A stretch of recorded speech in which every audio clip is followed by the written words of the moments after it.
Eagles Entertainment. Welcome, Eagles everywhere, to the Eagles Insider Podcast presented by Lincoln Financial Group. Eagles Insider Dave Spadaro with you here at the NovaCare Complex on a Tuesday afternoon, getting ready for the Carolina Panthers. A road game for the Eagles on Sunday after this past week's very tough loss to the Kansas City Chiefs. 42-30, a lot of encouraging signs in that game, but ultimately no moral victories in the NFL, so the Eagles now 1-3, losers of 3 consecutive games. No update on right tackle Lane Johnson, who missed Sunday's game due to personal reasons. Nick Sirianni will address the media on Wednesday, and I'm sure we'll get an update then. Carolina is the next opponent. We're going to find out about them in just a moment. Darren Gant from Panthers.com. Talking about a Panthers team that, 3-0 coming into the Sunday this past week, and then the Cowboys used a really strong third quarter after Carolina took a 14-13 lead into halftime. Cowboys scored the next 20 points. Carolina came back, not all the way, and they're now 3-1. Christian McCaffrey, will he play? We'll find out the latest from Darren in just one moment. First, though, on this Eagles Insider Podcast presented by Lincoln Financial Group, head coach Nick Sirianni, our weekly one-on-one, talking a little bit about what happened against the Chiefs and about the big picture for this 1-3 Philadelphia Eagles team. We welcome you to our weekly one-on-one with head coach Nick Sirianni and Eagles Insider Dave Spadaro. Hi, Coach. How are you? Look, Sunday, I'm going to take a positive approach here. You had a lot of things that went well, particularly on the offensive side of the ball. You came out in a rhythm, Jalen playing well, good balance, explosiveness. Are there things that you use from that game offensively that you think you can apply moving forward as you kind of keep finding your way and figuring out what this football team can do?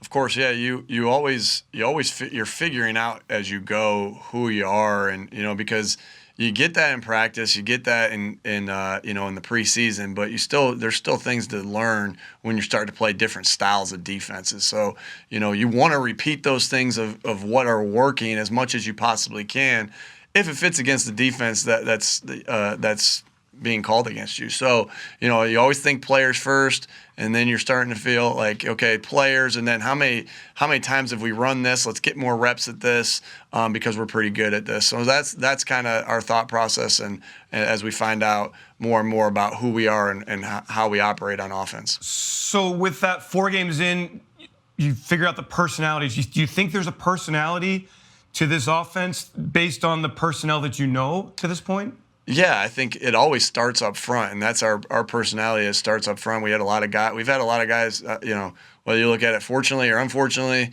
that you had a lot of guys that have played, and we trust a lot of guys up front. And so, the personality of your team, it always starts on the offense and defensive lines.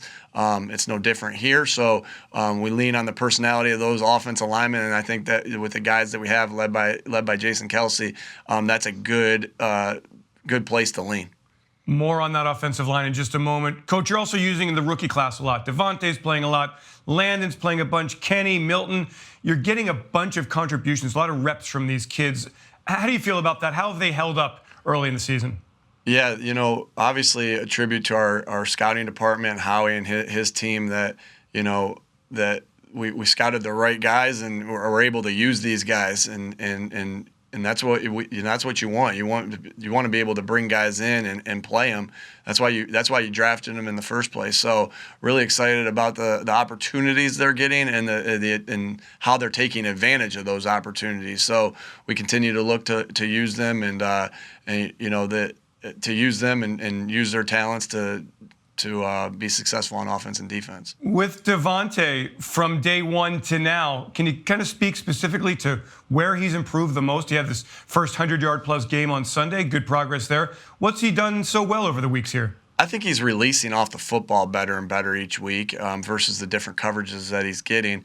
And then also just him at the top of the route. He's been really good with his hands at the top of the route, getting the DB's hands off of him, and then just being quick in and out of the break. So I've seen just improvement, just those couple things, because that's where it's different. Offense, that's where the college game is different than the pro game. You really do have to be efficient at the line of scrimmage, and you got to be efficient at the top of the route. We knew he had that talent in him, and he's just continued to improve that talent each week. Does the NFL want to muscle Devontae Smith more than they could in college? Is that kind of just breaking it down to the basics? In college, they actually, you always want to release clean off the line of scrimmage. It's just something that we preach and we coach. In college, they're allowed to put their hands on them longer down the field. So, so you got that time where they're allowed to put your hands on you. You got to win at that part with your quickness and your speed, and that's what we're seeing Devontae do. With Landon, he's 4 weeks in. He's already played 2 positions.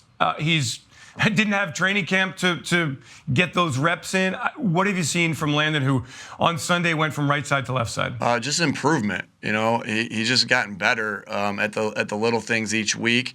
When you get put in there in a situation, an unexpected situation, you got to come out and you got to be ready to go mentally, and so. What I've seen is just him take those strides mentally and physically of being able to react to the things that the defensive lines are doing. So I've just seen improvement each week from Landon.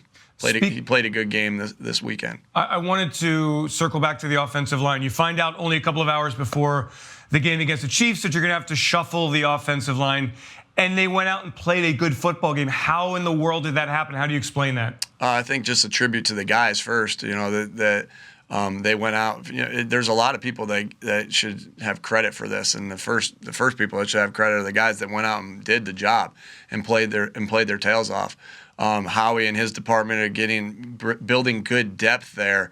We know it's won and lost in the offensive line, and you ride and die with those groups. So Howie's done a good job of building depth there in those positions, and then just Stout and Roy of just coaching them up and getting them ready, obviously technique-wise, but making sure that those guys are ready to play multiple positions. That's not an easy thing to do.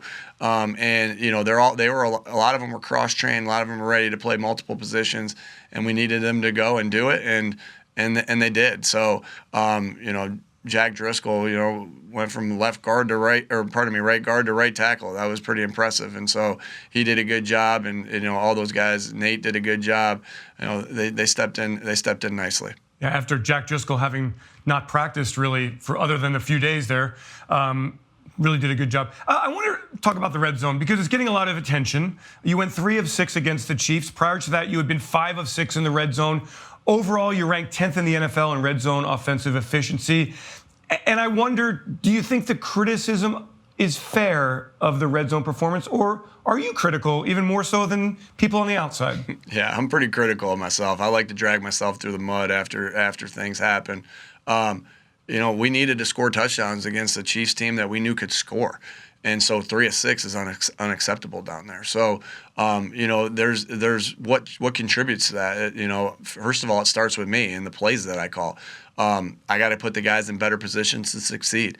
Then you have execution. There's some execution parts of it where you have a play here, or you have a play there that you like, and there wasn't an execution of it at some level at some spot. And then we got to play by the rules, right? You had a couple of touchdowns wiped off the board, and the referees have a hard job, just like we have a hard job as coaches, and the players have a hard job. So never pointing a finger there. We just got to play by the rules and know what the rules are and be better at that. So we're 3 of 6 against it. Was not going to cut it against the Chiefs, and so the criticism is fair, and I accept the responsibility of that criticism, and we're going to work like crazy to get better at it. So, getting to know you, if you are not perfect, will you be dragging yourself through the mud until you attain perfection in things? Always, okay. Always. All right. Fair. Quarterback Jalen Hurts, you said he played the best game that you have seen him play. Is there a play that you can kind of take us through that really stood out? And what was it about that play that really stood out to Jalen, and kind of take us through the play of what impressed you so much? Well, I don't even really feel like I can single. There was plenty of plays that he made that I'm like, whoa, that was a good play. That was a great play. That was a great play. But it was just I'm always looking for consistency. The consistency of it. He dropped back the pass 48 times, and he was consistently going to the right place with the football. and he was consistently, because I think anybody can come out and make a splash play, but can you do that over? And that's what this league's about. Can you do it week in, week out? Can you do it over and over again within the game? And that's what was impressive. And not to slight your question, Dave, what was impressive to me was what Jalen did consistently throughout the game. He made good decisions with the football. He made good, accurate throws over and over and over again.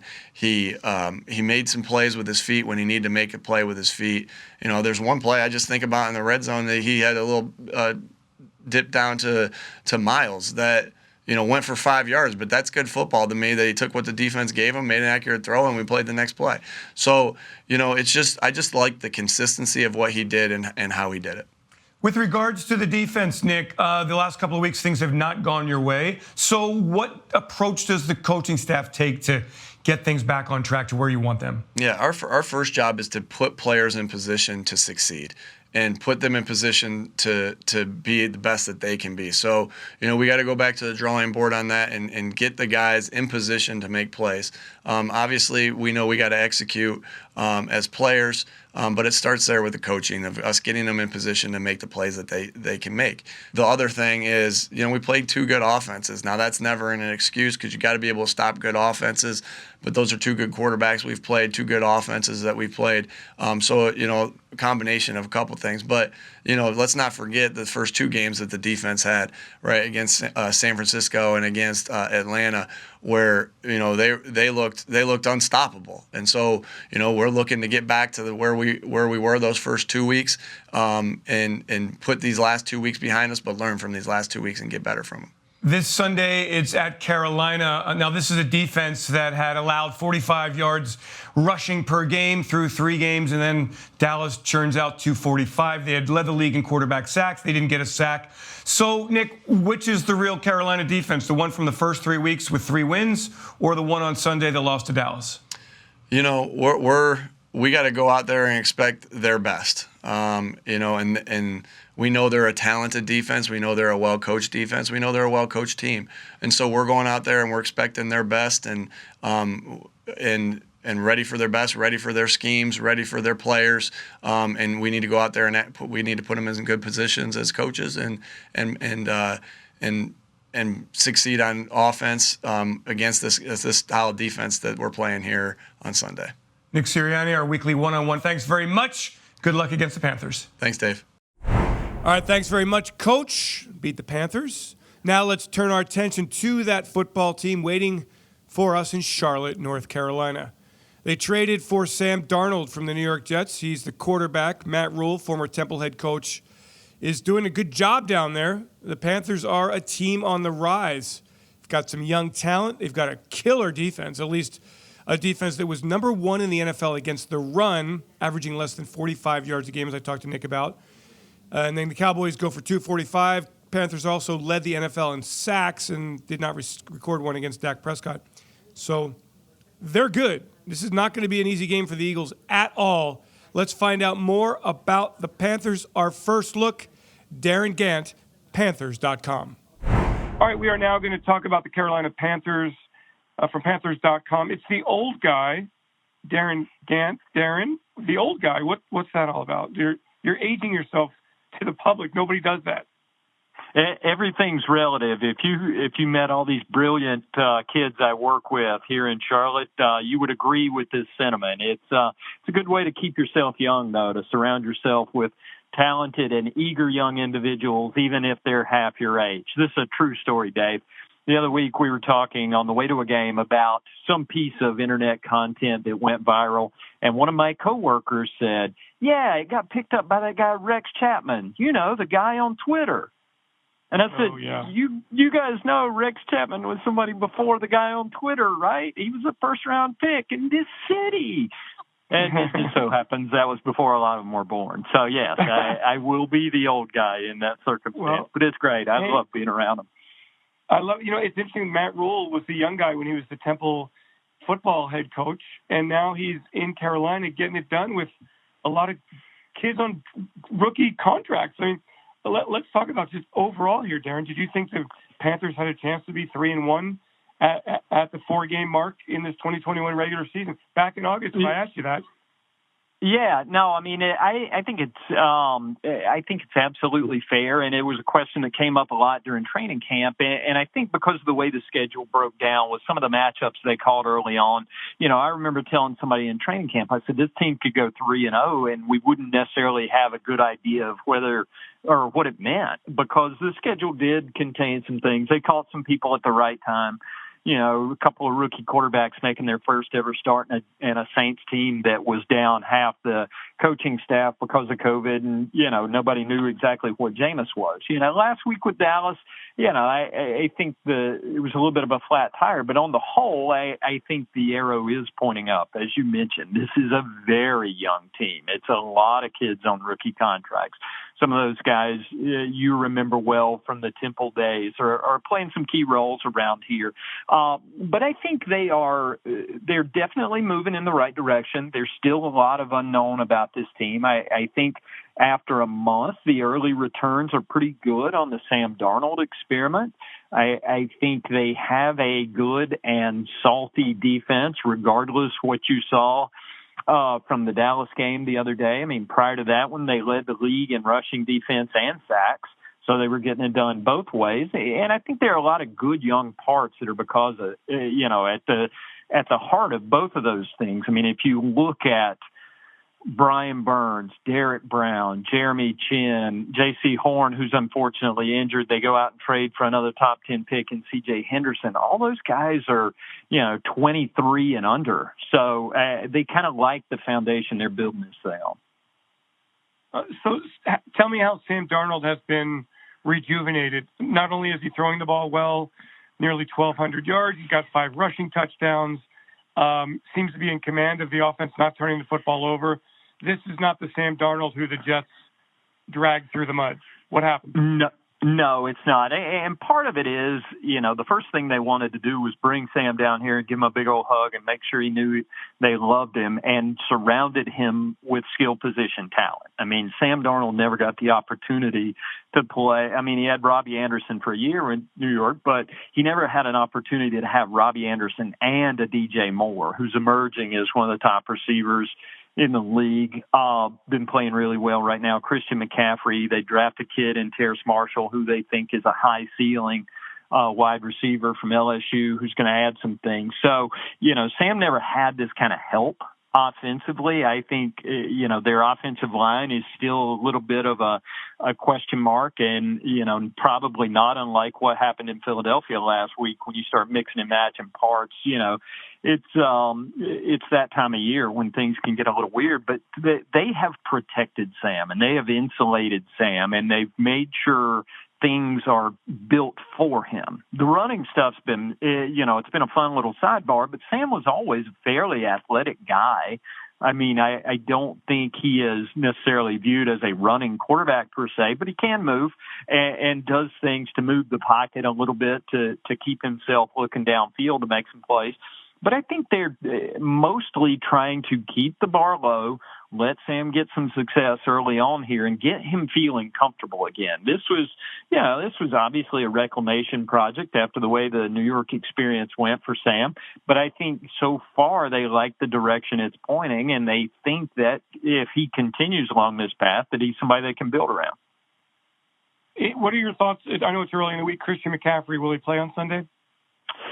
Too soon to know. I mean, he's going to go out and practice and try it really for the first time on Wednesday. So until he does that, we won't have a good indication. But I think we got a decent indication of their thoughts for him on the whole when they didn't put him on IR. Yeah, I think there was some sense that this was a 3-week kind of injury. And the fact that they didn't put him on IR, which would have shut him down for 3, probably suggested that it was sooner rather than later. Now, does that mean this week against the Eagles? Don't know. Does that mean next week against the Vikings? Maybe. I think given the way last year went, they are absolutely going to make sure that he's right before they put him out there. So I think it's reasonable with an asset of that kind of value that you're as careful with him as you possibly can be. But until he goes out there on the practice field Wednesday, we really won't have any idea. All right, so how much did they miss him against the Cowboys? Hubbard, I know, is a rookie, I guess, from Oklahoma State. Did he play well? Did they use him the same way they used McCaffrey? They tried to do a lot of the same stuff, which is fine for a continuity of offense standpoint. But, I mean, let's be honest, there ain't but a couple Christian McCaffreys in the NFL right now. And Chuba Hubbard, even though he's got some promise, ain't one of them, at least not yet. They tried to do a lot of the same stuff to keep the offense the same. And Chuba played all right. I think he was 70-some-odd yards from scrimmage, which isn't a bad output for a guy who's a backup when you're bringing him in short notice. But they want to, kind of keep the offense same for Sam. And Chuba's all right. He's got a little long-term speed. He's got that Canadian track background. He was a sprinter growing up and can make some big plays. But I think for the most part, he played sufficiently well. The other benefit to having a Christian McCaffrey is if you saw any of that Dallas game, they had a stretch, played well in the first half, come out in the second half, get a good looking drive, try a 54-yard field goal, which is right at the edge of Zane Gonzalez's range. He misses it wide, had plenty of length, but Dallas takes the field position, boom, goes right down the field, and that was like the one snowflake that started an avalanche. That's when the protection issues cropped up. That's when Dallas really got to Sam, pressured him, threw a couple of interceptions. And the neat thing about Christian McCaffrey is he helps your pass protection because if you've got to get it out quick, that's a pretty attractive dump-off option because he can turn, just a little check-down pass into an 8, 9, 10-yard gain. So I think it has effects beyond just the rushing and receiving numbers that he's able to put up. I get a sense of the offense, and the defense, as you said, was just dominant through 3 weeks. And then the Cowboys, who were so good offensively, had a terrific day on Sunday. So what will they do against the Eagles? What will the Eagles see from the Carolina defense? What kind of style will the Panthers play against a mobile quarterback with a good passing game and that's moved the ball but hasn't been consistent? Yeah, I think that without knowing whether it sets up well or poorly for the Eagles, I think what they want to do ideally, you'll hear the term positionless player a lot around here. They've got a bunch of guys. Jeremy Chin was a linebacker last year, is playing safety now. Brian Burns is a pass rushing defensive end who can stand up. Hassan Reddick is a 235-pound pass rusher. They can move these guys around and play them in a lot of different ways, and they've got guys like that to be able to mix it up. And that's kind of what Phil Snow wants to do with his defense. As you remember from his Temple days, they were able to turn things around there by doing a bunch of different stuff. So, I think that's probably on the menu. I'm sure Jalen Hurts is still young in his career. It's almost like what they did. There was a tangible effort to confuse Zach Wilson, to work on Davis Mills when he's making his first start. And I think it's probably reasonable to suspect they're going to try to show Jalen Hurts as many options as they can. But even with some injuries they've got, it's still a pretty fast defense around the edges.